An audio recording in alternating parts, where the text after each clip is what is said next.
आजकाल ज्ञान इंटरनेटवरही मिळते, पण ज्ञानासोबत संस्कार फक्त गुरुजवळच मिळते. ज्ञानासोबत संस्कार, अयोग्य यातील फरक समजावणाऱ्या माझ्या सर्व गुरुवर्यांना शिक्षक दिनाच्या शुभेच्छा. 5 सप्टेंबर डॉक्टर सर्वपल्ली राधाकृष्णन यांचा जन्मदिवस आपण शिक्षक दिन म्हणून साजरा करतो. डॉक्टर सर्वपल्ली राधाकृष्णन हे एक महान तत्त्वज्ञ, विचारवंत, भारताचे राष्ट्रपती आणि विद्यार्थीप्रिय शिक्षक होते. त्यांच्या शिक्षकी पेशावर असणाऱ्या अपार प्रेमामुळे त्यांचा जन्मदिन आपण शिक्षक दिन म्हणून साजरा करतो. गुरु म्हणजे ज्ञानाचा सागर, तोच देतो आपल्या जीवनाला आधार. गुरु म्हणजे ज्ञानाचा सागर, तोच देतो आपल्या जीवनाला आधार. आईवडील जन्म देतात, श्वास देतात, पण त्या जन्माला अर्थ आणि श्वासाला जीवन शिक्षक देतात. माझ्या शिक्षकांनी शिकविलेल्या शब्दांचा वापर करूनच मी आजचे भाषण करीत आहे. हे असे झाले की सूर्याला प्रकाशाचा अर्थ समजावल्यासारखे. शिक्षकाची स्तुती करण्यास किंवा महत्त्व सांगण्यास शब्दकोशातील शब्दही अपुरेच पडतात.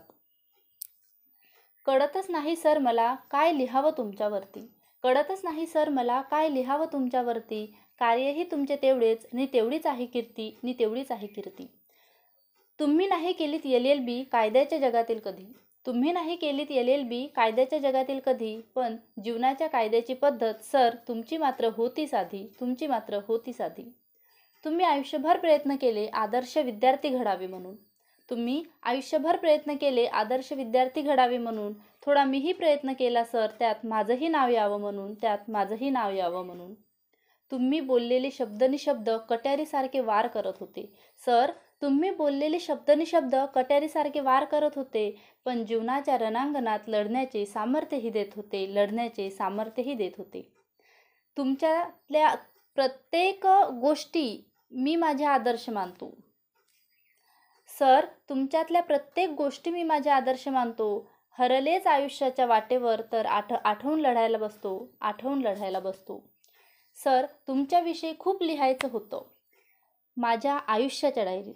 सर तुमच्याविषयी खूप लिहायचं होतं माझ्या आयुष्याच्या डायरीत, पण शब्दच सापडेना सर मला तुम्ही शिकविलेल्या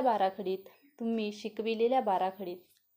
तरी प्रयत्न सोडला नाही मी सर तुम्ही सांगितलं होतं म्हणून.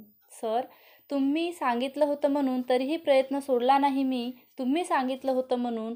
पण तुमच्या या कवितेनं माझं आयुष्यच गेलं विझून. फक्त एक पेन, एक खडू, एक फळा, एक कागद वापरून जगाच्या कानाकोपऱ्यातील ज्ञान क्षणात आमच्यासमोर आम्हाला कळेल असे समजावणारे फक्त शिक्षकच असू शकतात. आजकाल काही विद्यार्थी Google, AI, कृत्रिम बुद्धिमत्ता जसे चॅट GPT इत्यादी वापरून शिक्षकासमोर स्वतःचं शहाणपण सिद्ध करण्यात व्यस्त आहेत. पण एक लक्षात घ्या, शिक्षकाजवळ असणारी समजावण्याची पद्धत आणि विद्यार्थ्यांना समजेपर्यंत शिकविण्याची क्षमता कोणत्याही AI जवळ नक्कीच नाही. पुन्हा एकदा माझ्या सर्व गुरुजनांना वंदन करते नि माझे शब्द संपविते. धन्यवाद.